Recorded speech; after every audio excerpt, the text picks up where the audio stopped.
9, 10 minutes pour le dire. 6, Pour le 5, dire. 4, 3, 2, 10 minutes pour le dire. 9, Pour le dire. 7, Pour le dire. 6, 5, 10 minutes 4, 3, pour le dire. Pour le dire. 10. Minutes. Docteur, hier on s'est quitté sur les raisons qui peuvent provoquer des maladies. Bon, on a vu la mauvaise alimentation, le stress, le fait de ne pas s'écouter, de ne pas écouter son corps. Aujourd'hui, je voudrais revenir avec vous sur le bien manger. C'est quoi une assiette santé ? Alors une assiette santé, c'est une assiette qui respecte d'abord les 3 groupes de nutriments importants qui sont les glucides, en gros les sucres, les lipides, en gros les graisses, et les protéines. C'est-à-dire qu'il faut un équilibre dans cette assiette de manière à ce que nos hormones soient équilibrées dans notre corps. Donc il faut des glucides, première catégorie, qui sont des sucres pas trop sucrants, et là on parle d'index glycémique. L'index glycémique, c'est le pouvoir sucrant d'un sucre. Par exemple, je citerai l'orange n'est pas très sucrante, donc c'est un fruit, ce n'est pas très sucrant. En revanche, des biscuits ou du pain, c'est beaucoup plus sucrant. L'index glycémique est plus élevé, ce qui favorise des maladies comme le diabète, qui sont des maladies problématiques, et aussi la prise de poids. Et puis, dans la deuxième catégorie, on parlera des lipides, des graisses. Il y a des graisses qui guérissent et des graisses qui tuent. Les graisses qui guérissent, ce sont par exemple les graisses des poissons gras, et puis de certains végétaux. Donc ces graisses des poissons gras, il faut les favoriser. Il faut consommer au moins 4 fois par semaine des poissons gras tels que le saumon, le maquereau, la sardine, l'anchois. Par exemple, des sardines à l'huile sont très bonnes. Des graisses bonnes des végétaux, c'est par exemple l'huile d'olive ou l'huile de colza. Et puis il y a d'autres exemples que l'on pourrait citer. Les graisses qui tuent, ce sont ce qu'on appelle les acides gras saturés, que l'on trouve par exemple dans les fromages, ou les acides gras trans, que l'on trouve dans les biscuits, les viennoiseries, qui sont donc des acides gras, des graisses qui ont été industrialisées pour conserver au mieux les aliments. Et puis, la troisième catégorie, ce sont les protéines, c'est-à-dire viande, poisson, laitage, par exemple. Il y en a d'autres aussi, les œufs aussi sont des protéines. Mais ces protéines, en fait, elles sont soit entourées de bonnes graisses, soit entourées de mauvaises graisses. Donc les 2 plus importants de ces aliments, ce sont les glucides, les sucres, et les graisses, les lipides. Les protéines, elles, ça dépend de ce qui se passe autour. Mais il faut de toute façon des protéines pour effectuer toutes les réparations dans notre organisme et pour garder donc une certaine masse musculaire. Donc il faut que cette assiette soit en volume, avec 70% d'aliments recommandables. Par exemple, les bons glucides, c'est-à-dire des fruits et des légumes avec des priorités, par exemple pour les myrtilles, qui sont d'excellents fruits anti-inflammatoires. Et puis donc 70% de ce type de fruits et légumes, multicolores, de saison, variés, bien préparés, avec goût. Et puis il faut 30% de protéines, avec une préférence pour les viandes maigres et surtout pour les poissons gras. Et puis il faut un petit filet, une petite couche de bonne graisse, c'est-à-dire par exemple de l'huile d'olive ou de l'huile de colza. Je voudrais revenir sur quelque chose. Vous avez dit fromage, c'est-à-dire qu'il ne faut pas en manger du tout. Non, le fromage, alors il y a des fromages qui sont plus ou moins gras, bien sûr, et puis il y a des fromages qui sont plus ou moins recommandables. L'essentiel, c'est surtout de compenser. C'est la règle de compensation. C'est-à-dire, si vous prenez du fromage dans votre assiette, il faut qu'il soit entouré de verdure et puis de fruits. Si vous prenez par exemple des pâtes qui sont des aliments plutôt acidifiants et favorisant l'inflammation, et que vous associez à cela du parmesan qui favorise lui aussi l'inflammation, que vous prenez du fromage, parce que le parmesan c'était juste un accompagnement pro-inflammatoire, et que vous prenez en plus de ce fromage de la baguette qui favorise l'inflammation et qui a un index glycémique, un pouvoir sucrant relativement élevé, si vous rajoutez à cela un dessert industriel, eh bien vous avez tout faux. Et si vous faites ça tous les jours de la semaine, vous avez encore plus tout faux.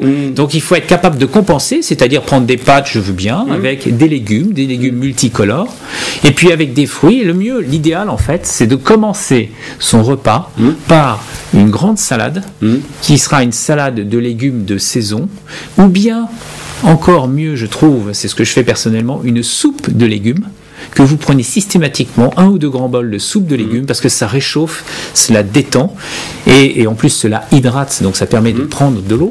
Et puis derrière cela, vous prenez une protéine, de préférence bien sûr un poisson, auquel vous associez des légumes, et puis vous prenez un dessert avec forcément une base de fruits, qui sont des fruits de saison. Il ne faut pas oublier aussi qu'il est préférable de peler le fruit tranquillement soi-même pour avoir un vrai repas, et on prend son temps, on ne fait pas tout à toute vitesse. Il ne faut pas des choses totalement préparées. Bien sûr, si on est pressé, si on n'a pas le temps, si tout se passe rapidement, on peut prendre des fruits qui sont déjà coupés, hein, bien sûr, on peut le faire. Mais il faut toujours penser à cette possibilité de compensation. Et puis il y a une deuxième règle, qui est la règle des 10%, c'est-à-dire 10% de vos repas de la semaine peuvent être des repas écarts. Si vous faites un repas écart, vous le faites en convivialité. Ne le faites pas seul dans votre cuisine un soir où vous videz le frigo parce que vous avez été stressé par votre journée. Il faut le faire avec des amis. Voilà, un écart de temps en temps. Voilà, au restaurant avec des amis. C'est exactement la même chose d'ailleurs avec l'alcool. On dit un verre de vin par jour, je n'y vois pas d'inconvénient. Mais l'idéal, c'est de consommer ce vin avec des amis, une bonne bouteille entre amis. On prend là, à ce moment-là, éventuellement 2 ou 3 verres. On le fait une fois par semaine. C'est très bien aussi. Comment se renseigner sur l'indice glycémique des produits que l'on consomme? Il existe une table des indices glycémiques? Oui, il existe une table qui est justement dans mon livre. J'en parle de cet index glycémique dans mon livre et aussi dans mon précédent livre qui s'appelle La méthode acide-base, dans lequel je parlais de l'acidité du corps. Et en fait, il y a une connexion entre l'acidité aussi et l'inflammation. Mais l'inflammation est un sujet encore plus puissant parce que l'inflammation nous mène à toutes les maladies de civilisation moderne et à tous les maux de notre vie quotidienne. J'en parle dans le livre aussi parce qu'il y a des moyens de trouver le niveau, disons, de savoir si une personne est enflammée ou pas, parce qu'on fait des dosages particuliers au-delà de l'interrogatoire qui fournit des informations, de l'alimentation de la personne qui fournit des inflammations. On peut faire un test biologique qui s'appelle la protéine C réactive, pour être plus précis, et ce test biologique est corrélé à la plus grande fréquence, quand il est élevé, cette CRP, elle est corrélée à une plus grande fréquence de maladies cardiovasculaires, par exemple. Donc on a plus de probabilité de faire une maladie cardiovasculaire. Et cette inflammation silencieuse est aussi connectée au diabète, à l'obésité, et puis au cancer. Le sport, docteur, il faut en faire régulièrement? Oui, il faut faire du sport. La marche active, par exemple? Voilà, tout à fait. Alors, ce qu'il faut faire, il faut faire un sport que l'on est sûr de pratiquer. C'est pas la peine de se compliquer l'existence. Personnellement, j'ai un vélo elliptique chez moi, vous savez, ce vélo avec les 2 barres, et on fait un petit peu comme du ski de fond. Un vélo elliptique qui est chez moi, ça ne prend pas beaucoup de place, et j'en pratique par séance d'1 heure, de temps en temps, pas tous les jours, parce que je n'ai pas le temps malheureusement. Il faut aussi marcher. Si on peut faire de la natation, on peut en faire, c'est bien, mais ça n'est pas évident, par exemple, pour une femme d'aller nager, à cause de ses cheveux, etc.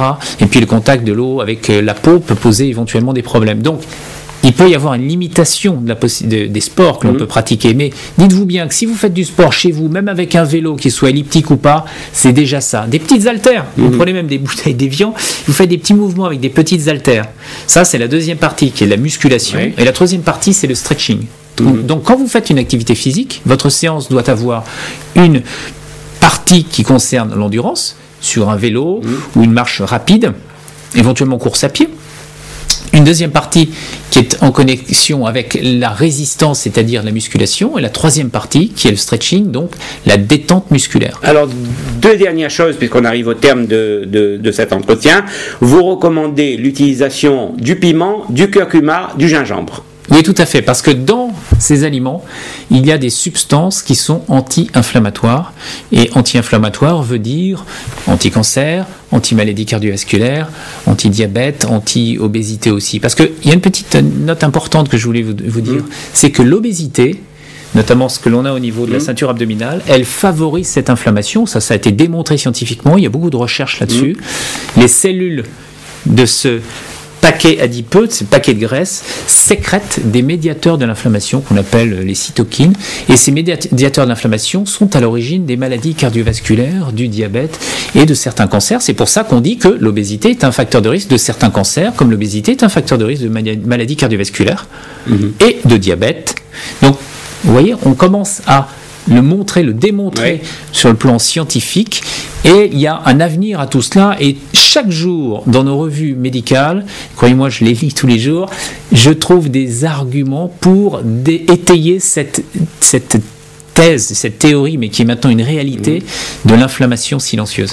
Docteur, dernière chose pour conclure, quand on vit en Outre-mer, il faut peut-être oublier la pomme de terre et repenser à manger la patate douce. Tout à fait, parce que la patate douce a un index glycémique qui est très intéressant. Ceci étant, la pomme de terre, quand elle est cuite à l'eau comme ça très simplement, elle présente un intérêt parce que justement elle est anti-acide et donc elle n'est pas si mauvaise que cela. Ce qu'il faut, c'est mettre autour de cette pomme de terre d'autres choses qui sont moins sucrantes et plus équilibrantes pour le repas.